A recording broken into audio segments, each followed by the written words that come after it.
सूरज का पारा हाई है।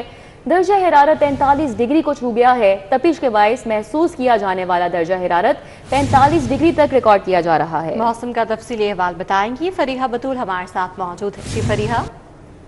जी बिल्कुल, अगर आज हम बात करें शहर लाहौर के मौसम के हवाले से तो शहर में गर्मी ने अपने सारे रिकॉर्ड तोड़ दिए हैं। सूरज इस तरह महसूस किया जा रहा है कि सवा नेज़े पर है। इस वक्त शहर का जो मौजूदा दर्जा हरारत है वो 43 डिग्री सेंटीग्रेड जो है वो रिकॉर्ड किया जा रहा है, लेकिन इसका जो एहसास है वो 45 डिग्री सेंटीग्रेड है।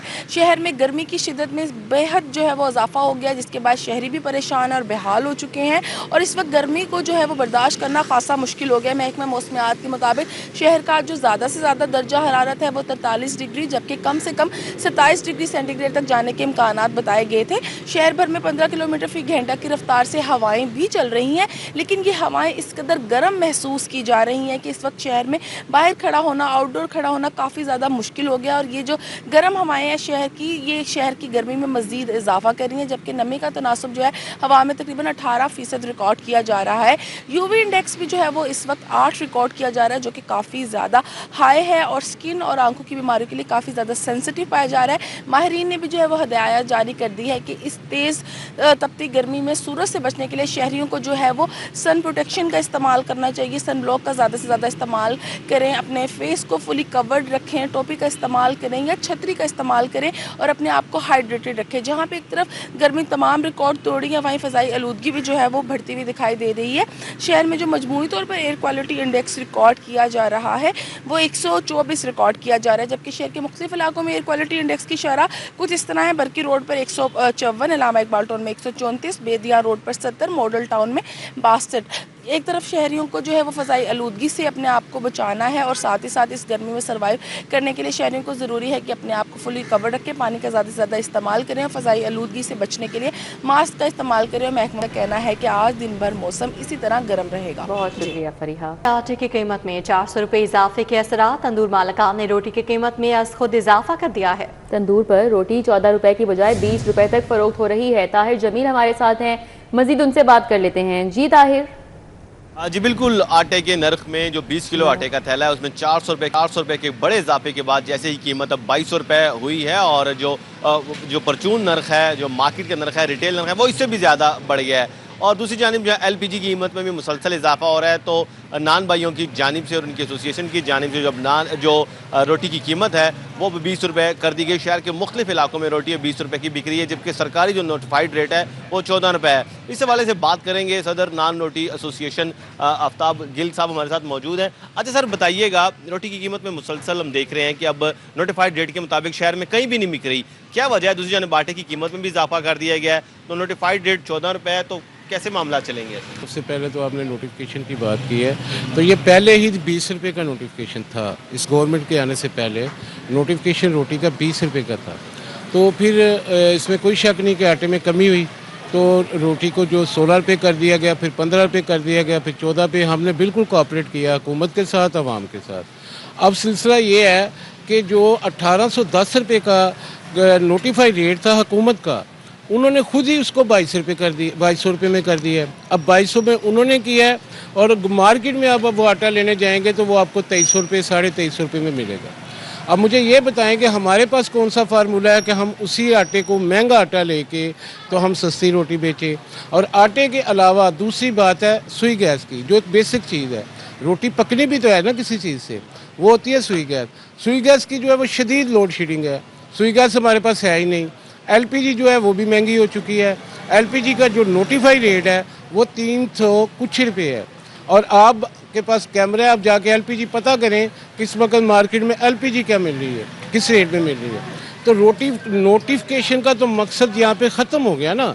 जब आप नोटिफिकेशन करते हैं तो फिर उस पर इम्प्लीमेंट भी तो करवाना है। नोटिफिकेशन दाल पे भी होता है, नोटिफिकेशन गोश्त पे भी होता है, नोटिफिकेशन हर चीज़ का। सर, नायब सदर हमारे साथ मौजूद हैं एसोसिएशन की। अच्छा सर, आप बताइएगा, जब रोटी आप 20 रुपये की 14 रुपये की नहीं बेचेंगे, 6 रुपये महंगी बिकेगी, तो दूसरी जानिब सरकार तो आएगी, प्राइस कंट्रोल मजिस्ट्रेट भी आएगी, पैरा फोर्स भी आएंगे, असिस्टेंट कमिश्नर भी आएंगे। जब आपके खिलाफ जुर्माने किए जाएंगे, दुकानें सील किए जाएंगे, इस्तगासे दिए जाएंगे, तो कैसे गुजारा करेंगे? आप 14 रुपये की रोटी बेचें तो आपके खर्चात पूरे नहीं हो रहे, 20 रुपये की बेचेंगे तो आपको जुर्माने होंगे, तो क्या हिकमत अमली आप अपनाएंगे आप लोग?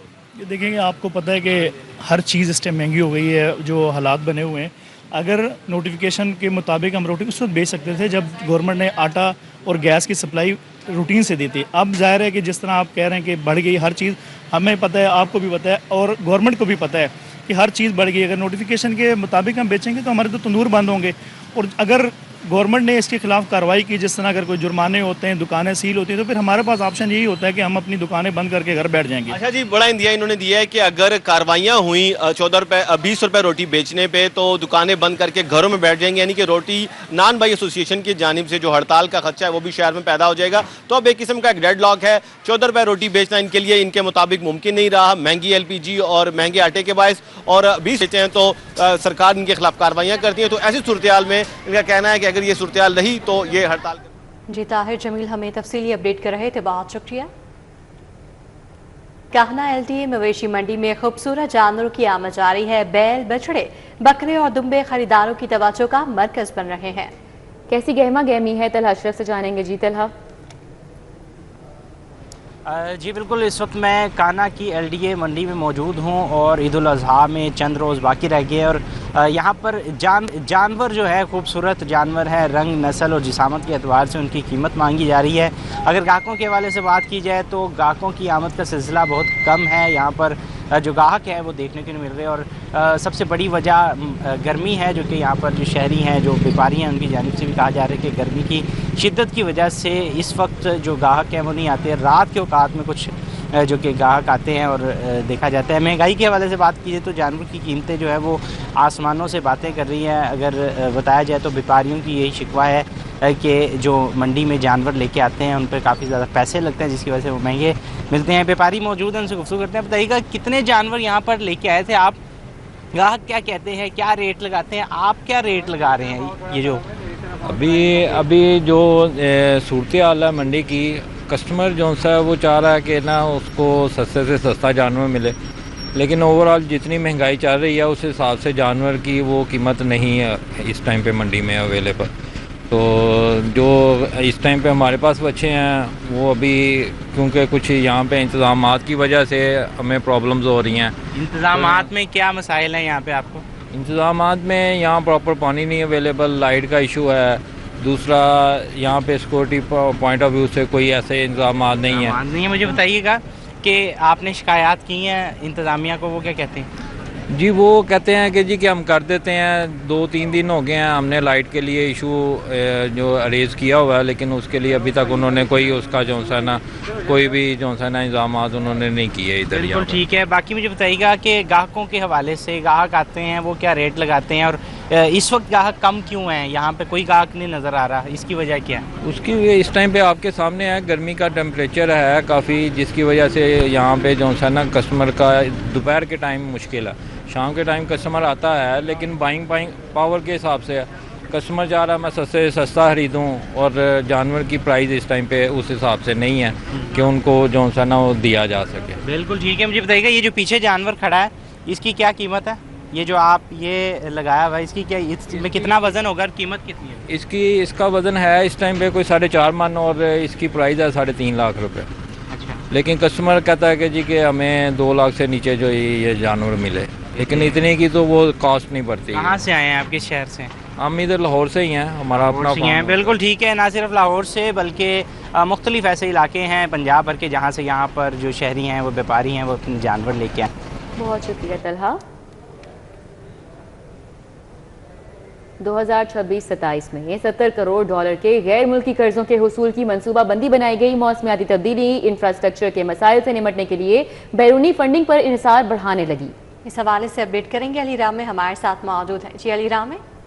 जी बिल्कुल, पंजाब हुकूमत ने माली साल में 700 मिलियन डॉलर के नए कर्जाजात की मनसूबाबंदी कर रही है और इसमें आवाशी, एग्रीकल्चर और हाउसिंग से रिलेटेड प्रोजेक्ट जो है वो शामिल है। और इसकी तफसीलात जो है वो बाकायदा PND बोर्ड ने हुकूमत के साथ शेयर की है कि ये नए मुख्तलिफ प्रोजेक्ट्स हैं जिनके लिए फंडिंग ली जा सकती है। और इसमें ख़ास तौर पर अगर देखा जाए तो सरकारी दस्तावेज़ात के मुताबिक जो इंटीग्रेटेड मैनेजमेंट ऑफ हिल टोरेंट्स है पंजाब के अंदर, उनके लिए लोन लिया जा रहा है। एग्रीकल्चर सेक्टर्स के लिए 300 मिलियन का लोन लिया जा रहा है। हाउसिंग सेक्टर के लिए लोन जो है वो लिया जा रहा है। और ये $700 मिलियन की ये रकम बनती है, जिसके लिए वज़ीर आला पंजाब की मंजूरी मशरूत है। जैसे वो मंजूरी देंगी तो उनके साथ ये मुख्तलिफ का जो लोन एजेंसीज़ हैं, ADB है या वर्ल्ड बैंक है, उनके साथ ये मुज़ाकरात किए जाएंगे। तो मुज़ाकरात करने के बाद $700 मिलियन का मज़ीद कर्ज वो पंजाब हुकूमत लेगी नए माली साल में, जिससे अवामी सतह के जो प्रोजेक्ट्स हैं उनको मुकम्मल किया जा सकेगा। ठीक है अली राम, बहुत शुक्रिया। EV चार्जिंग स्टेशन के लिए कनेक्शन के हसूल पर कानून में तरमीम कर दी गई है। तरमीम के तहत एक ही जगह पर चार्जिंग स्टेशन के लिए दूसरा कनेक्शन दिया जा सकेगा। एक ही इमारत और जगह पर दूसरा ट्रांसफार्मर लगवा कर बिजली का कनेक्शन लिया जा सकेगा। इससे कबल एक जगह पर 1 पॉइंट सप्लाई पर एक ही कनेक्शन दिया जा सकता था। इलेक्ट्रिक स्टेशन के लिए सस्ता टैरिफ मुतारिफ करवाकर नया कनेक्शन देने की मंजूरी दी गई है। सार्फिन सस्ते टैरिफ की बुनियाद पर सिर्फ चार्जिंग स्टेशन को ऑपरेशनल करेंगे और चार्जिंग स्टेशन के कनेक्शन पर दीगर इस्तेमाल करने पर कनेक्शन मुनक़ता कर दिया जाएगा। कनेक्शन मुनक़ता करने के साथ साथ इजाफी बिल भी वसूल किया जाएगा। कनेक्शन के हसूल के लिए चार्जिंग स्टेशन मालिकान को हल्फनामा जमा करवाना होगा। हल्फनामे में चार्जिंग स्टेशन के लिए इस्तेमाल करने की यकीन दहानी भी करवाना होगी। तो EV चार्जिंग स्टेशन के लिए कनेक्शन के हसूल पर कानून में तरमीम की गई है। तरमीम के तहत एक ही जगह पर चार्जिंग स्टेशन के लिए दूसरा कनेक्शन दिया जा सकेगा। एक ही इमारत और जगह पर दूसरा ट्रांसफार्मर लगवाकर बिजली का कनेक्शन लिया जा सकेगा। इससे कबल एक जगह पर 1 पॉइंट सप्लाई पर एक ही कनेक्शन दिया जा सकता था। इलेक्ट्रिक स्टेशन के लिए सस्ता टैरिफ मुतारिफ करवा कर नया कनेक्शन देने की मंजूरी दी गई है। सुंदर से शहरी को 60 लाख तावान के लिए अगवा करने का ये मुकदमा है और CTD ने 6 मुल्जिमान को इंसदाद दहशतगर्दी अदालत में पेश किया है। CTD ने मुल्जिमान के चेहरे ढांप कर अदालत पेश किया। तफ्तीशी अफसर ने मुल्जिमान की शनाख्त परेड कराने की इस्तदा की। अदालत ने मुल्जिमान को शनाख्त परेड के लिए जेल भिजवा दिया। मुल्जिमान में 4 मर्द 2 खवातीन शामिल हैं। इंसदाद दहशतगर्दी अदालत के जज मंजर अली गिल ने समाअत की। अदालत ने 25 मई तक शनाख्त परेड मुकम्मल करने का हुक्म दिया। तो आपको आगाह कर रहे हैं कि CTD ने मुल्जिमान के चेहरे ढांप कर उनको अदालत पेश किया। CTD ने 6 मुल्जिमान को इंसदाद दहशतगर्दी अदालत पेश कर दिया। सुंदर से शहरी को 60 लाख तावान के लिए अगवा करने का ये मुकदमा है। शहरी के अगवा बराए तावान केस में मुलविस 4 मुल्जिमान के खिलाफ केस। अदालत ने 4 मुल्जिमान को मुकदमे से बरी करने का हुक्म दिया है। इंसदाद दहशतगर्दी अदालत के जज शाहिद सिकंदर ने फैसला सुनाया है। क्या फैसला सुनाया गया है बताएंगे जमालुद्दीन जमाली। जी जमालुद्दीन। जी बिल्कुल, इंसाद दहशतगर्दी अदालत ने अगवा बराए तावान केस का फैसला सुना दिया है। अदालत ने 2 पुलिस एहलकारों समेत 4 मुल्ज़मान को मुकदमे से बरी करने का हुक्म दे दिया है। इस मुकदमे के अंदर जो मुद्दई और गवाहान है अदालत में बयान कलमबंद कराने के लिए पेश हुए तो अपने बयान से मुहर्रफ हो गए और कहा कि ये मुल्ज़म हमारे मुल्ज़म नहीं है, इनको अगर बरी कर दिया जाए तो कोई एतराज़ नहीं होगा। जो मुनर्रफ होने पर मुद्दई और गवाहान के अदालत ने 4 मुल्ज़मान को बरी कर दिया। इंसदाद दहशतगर्दी अदालत के जज शाहिद सिकंदर ने फैसला सुनाया। मुल्ज़म आतिफ जावेद और मोहम्मद अली ये 2 पुलिस एहलकार हैं, जबकि तौकीर अहमद और वाजिद अली ये 4 मुल्ज़मान थे जिन पर इल्ज़ाम था कि शहरी नदीम से इन्होंने 25 लाख तावान का मुतालबा किया। 2025 में थाना रावलपिंडी में ये मुकदमा दर्ज हुआ। ट्रायल इसका जारी था। जब मुद्दई और गवाहान पेश हुए तो हो सकता है उनकी out of the court settlement होगी, वो कुछ मामला हुआ हो। अलबत्ता अदालत में उन्होंने यही बयान दिया कि इन मुल्ज़मान को नहीं जानते, जिस पर अदालत ने मुल्ज़मान को बरी कर दिया। जी बहुत शुक्रिया जमालुद्दीन जमाली। सदर मुस्लिम लीग नवाज शरीफ से उज़्बेकिस्तान के सफ़ीर अली शेर तख्यूफ की मुलाकात हुई है। पाकिस्तान और उज़्बेकिस्तान के माबैन 2 तरफ़ा ताल्लुकात के अमूर पर तफसीली तबादला ख्याल किया गया। नवाज शरीफ का इस मौके पर कहना था पाकिस्तान और उज़्बेकिस्तान के दरमियान तारीखी, मजहबी, तहजीबी रिश्ते इस्तवार हैं। इन्हीं रिश्तों की बुनियाद पर दोनों ममालिक के ताल्लुकात मजीद मुस्तहकम किए जा सकते हैं। सफ़ीर उज़्बेकिस्तान ने पाकिस्तान के साथ दोस्ताना ताल्लुकात को कदर की निगाह से देखने का इआदा किया। सफ़ीर उज़्बेकिस्तान का मुख्तलिफ शोबों में बाहमी ताउन को वुसअत देने की ख्वाहिश का भी इजहार। तो सदर मुस्लिम लीग नून मोहम्मद नवाज शरीफ से उज़्बेकिस्तान के सफ़ीर ने मुलाकात की। पाकिस्तान उज़्बेकिस्तान के माबैन 2 तरफ़ा ताल्लुकात के उमूर पर बात हुई। पाकिस्तान उज़्बेकिस्तान के दरमियान तारीखी, मजहबी, तहजीबी रिश्ते इस्तवार हैं, ये कहना था सदर मुस्लिम लीग नून का। मजीद कहा कि इन्हीं रिश्तों की बुनियाद पर दोनों ममालिक के ताल्लुकात मजीद मुस्तहकम किए जा सकते हैं। सफ़ीर उज़्बेकिस्तान ने पाकिस्तान के साथ दोस्ताना ताल्लुकात को कदर की निगाह से देखने का इरादा किया और सफ़ीर उज़्बेकिस्तान का मुख्तलिफ शोबों में बाहमी ताउन को वुसअत देने की ख्वाहिश का भी इजहार।